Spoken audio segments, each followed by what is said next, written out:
Trata de Manuel Carreira, de la Compañía de Jesús.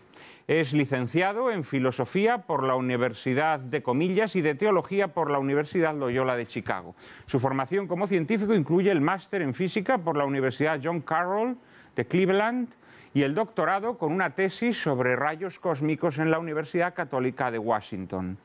Miembro del Observatorio Astronómico Vaticano, ha sido profesor de astronomía en las universidades de Washington y Cleveland y de filosofía de la naturaleza en Comillas. Autor de obras como Metafísica de la materia, también ha colaborado en proyectos como asesor de la Agencia Espacial de los Estados Unidos, NASA. Muy buenas tardes. Padre Carreira, muchísimas gracias por hacernos el honor de visitar el Plató de Lágrimas en la Lluvia. Gracias por haberme invitado con gente tan ilustre. Es un honor para todos nosotros. Yo tuve conocimiento de su obra y de su trabajo, bueno, y de su persona a través de nuestro común amigo, el doctor Palacios Carvajal, que visitó el Plató de Lágrimas en la Lluvia la pasada Semana Santa, en un programa que dedicamos a la Sábana Santa de Turín. El doctor Palacios Carvajal ha escrito mucho, naturalmente, sobre la resurrección de Cristo y me pasó unos trabajos que usted, Padre Carreira, ha escrito sobre la resurrección desde la óptica del científico, que verdaderamente me parecieron llenos de perplejidades, de vislumbres auténticamente geniales. Así que es un placer para mí que hoy nos acompañe. Y cierra esta... Vamos a hablar sobre los límites de la ciencia, si es que la ciencia tiene límites o por el contrario es ilimitada. María Cárcava nos introduce en el asunto. Durante siglos se entendió que ciencia y fe proporcionaban formas de conocer la realidad complementarias con metodologías distintas. La fe proporcionaba un conocimiento sobre Dios y sobre los planes de Dios para el hombre, sobre el sentido de la vida humana. La ciencia, por su parte, proporcionaba un conocimiento sobre el funcionamiento de la materia. Cuestiones como la dignidad o libertad humanas quedaban fuera de su ámbito. Pero llegó un momento en que la idolatría de la ciencia quiso erigirse en la única sabiduría o certeza posible. Todo lo que no se pudiera cobijar en el ámbito científico quedaba automáticamente descalificado como mera superstición.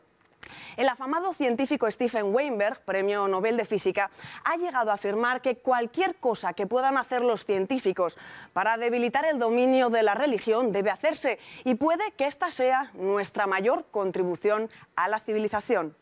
El reputado químico Peter Atkins, por su parte, asegura que la exploración del universo nos revela que todo es caos y que, por tanto, parece inconcebible la existencia de un creador. Pero la fría metodología científica nos enseña exactamente lo contrario.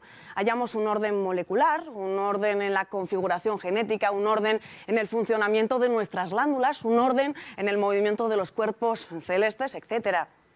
Francis Collins, director del proyecto Genoma Humano, llegó a afirmar que como científico una de las experiencias más gozosas es aprender algo que ningún ser humano ha entendido antes. Tener la oportunidad de ver la gloria de la creación, su complejidad y su belleza es realmente una experiencia única. Los científicos que no tienen una fe personal en Dios también experimentan el gozo del descubrimiento, pero tener la alegría de descubrir algo, uniéndolo a la alegría de dar culto a Dios, es verdaderamente un momento grandioso para un cristiano que también es científico. Hoy día esta alegría que expresa Collins es motivo de rabiosa aversión entre muchos científicos que han decidido emplear su prestigio social en una absurda refutación de la existencia de Dios que desborda el ámbito del estudio científico, haciendo que su ciencia se interne en el ámbito de las opiniones personales, que era exactamente la calificación que la idolatría de la ciencia reservaba a las creencias religiosas. Esta tarde preguntamos a nuestros invitados, ¿posee la ciencia alguna sabiduría superior que le permita pontificar sobre el sentido o sinsentido de la vida humana? ¿Dónde se hallan los límites de la ciencia? ¿Puede dar la ciencia respuestas a todas las realidades que conforman nuestra vida?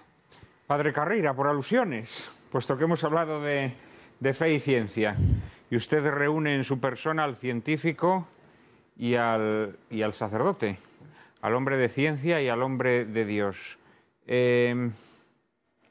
Es muy llamativo, ¿no?, esta nueva corriente que se ha infiltrado en la ciencia, estos científicos que furiosamente quieren combatir la religión presentándola como una enemiga irreconciliable de la ciencia. ¿Ciencia y fe son irreconciliables? Me van a permitir que haga algo que yo quiero siempre hacer antes de discutir nada, y es definir términos. Si yo voy a un campus universitario y me dicen, mire, ese es el edificio de ciencias y ese es el edificio de humanidades, ¿qué espero que me van a enseñar en el edificio de ciencias? Espero que me enseñen física, química, astronomía, geología, biología. ¿Qué espero que me enseñen en el edificio de humanidades? Literatura, historia, sociología, arte. Todo esto indica ya que la palabra ciencia en nuestro ambiente intelectual actual ha perdido el significado general que tuvo durante siglos. Durante siglos, ciencia significaba todo conocimiento razonado. Y por tanto, la filosofía era ciencia, la teología era ciencia, la historia era ciencia, no era simplemente un catálogo de fechas y de nombres. Y esto ahora ha cambiado de tal manera que lo único que significa la palabra ciencia en el lenguaje ordinario académico es el estudio de la actividad de la materia. Solamente eso. Y tiene que ser una actividad que al menos en principio puede comprobarse con un experimento. Y todo experimento dará lugar a medidas que pueden utilizarse luego con un formalismo matemático para expresar cómo actúa la materia, predecir qué va a ocurrir si sé qué estado inicial tengo y qué leyes rigen ese aspecto de la materia, y también me permiten inferir cómo era la materia antes para dar lugar a lo que ahora observo. Pues bien, toda la ciencia moderna me dice que lo único que hace la materia es transformar a la materia mediante 4 interacciones o fuerzas que llamamos la gravitatoria y la electromagnética de largo alcance y la nuclear fuerte y la nuclear débil de muy corto alcance. Lo que no puede explicarse por esas 4 fuerzas no es debido a la materia. Así tajantemente hay que decirlo. Por lo tanto, como científico, si yo digo, por ejemplo, que una poesía se debe a la materia y no a un espíritu humano, tengo que decir cómo paso de una de estas fuerzas a la belleza de la poesía. Como eso no se puede hacer, todo lo que es arte, plástico, literario, musical, queda fuera del ámbito de la ciencia. Usted sabe que ahora hay científicos o pseudocientíficos, algunos así de pelo escarolao, divulgadores, ¿no?, que sí, que explican que se escribe una poesía o nos emocionamos con una poesía por reacciones químicas que se producen en nuestro organismo. Ningún científico dice que una reacción química o física produce información, contenido de ideas. Ninguno. Y si no, díganme quién lo dice. No, científicos no, pseudocientíficos bastantes. Pseudocientíficos los hay a montones. Ningún científico le aceptará a usted, por ejemplo, que yendo al laboratorio depende de que usted dé una orden a unos productos químicos sobre la mesa para que haya una reacción o no la haya. Nadie dirá eso jamás. Se dice que la materia tiene esas 4 maneras de producir efectos que siempre son solamente transformaciones del estado de la materia y que además esos efectos son algo que se debe a la naturaleza de las cosas. Si usted quiere decirlo de una manera muy elemental, las cosas hacen lo que hacen porque son lo que son. y por eso podemos establecer lo que llamamos leyes de la naturaleza, que no se las impone nadie a la naturaleza, sino que es una expresión generalizada de un modo de proceder que se debe a lo que la naturaleza es. Ese sería el ámbito de la ciencia, lo ha identificado extraordinariamente, con rigor de entomólogo. ¿Y cuál sería el ámbito de la religión? El ámbito, antes de meterme en la religión, de lo que no es experimentable, de lo que no se puede atribuir a esas cuatro fuerzas, implica arte, literatura, filosofía, teología. Todo eso entra dentro de las humanidades que no tienen absolutamente ninguna comprobación experimental ni pueden ponerse en una ecuación. Dentro de ese campo de las humanidades, la fe es el conocimiento recibido directamente de Dios acerca de la realidad de Dios y del destino humano.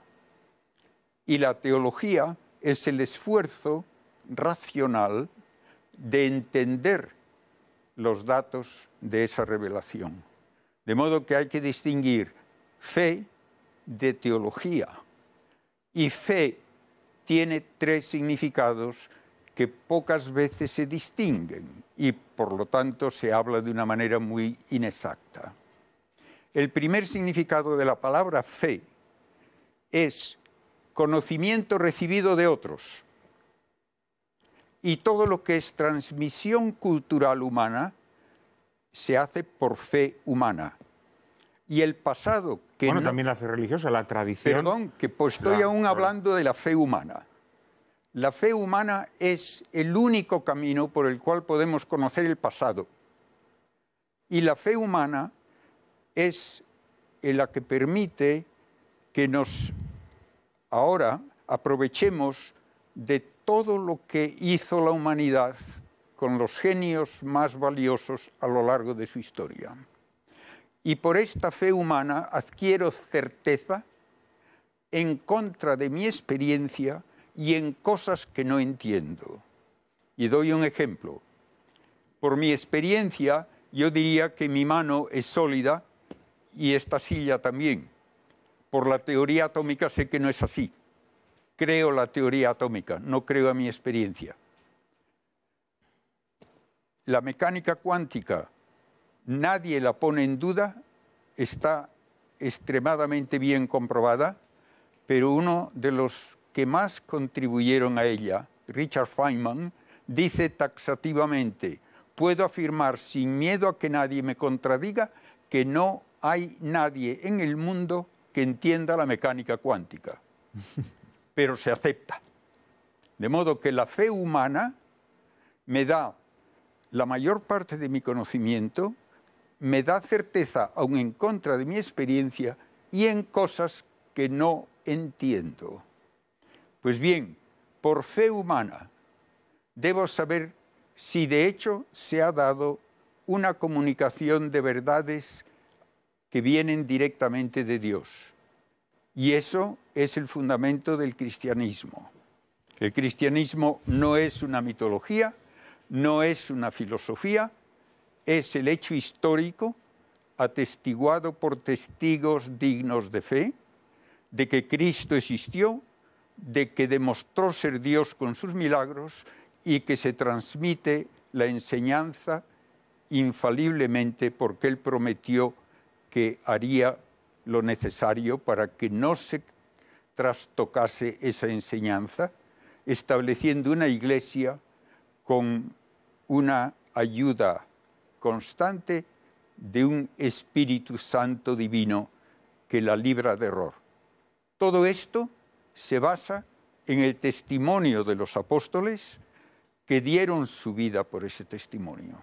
De modo que tengo el mismo modo de conocer por el que en un juicio criminal se dice que una persona es culpable o no, por testigos dignos de fe.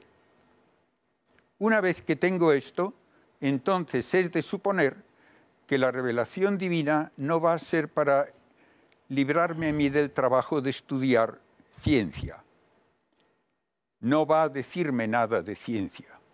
Me dirá algo importantísimo, mucho más. ¿Cuál es la relación de mi existencia con Dios y cuál es mi destino eterno? Y eso, naturalmente, como no puede jamás someterse a una prueba de laboratorio, queda totalmente fuera del ámbito de la ciencia.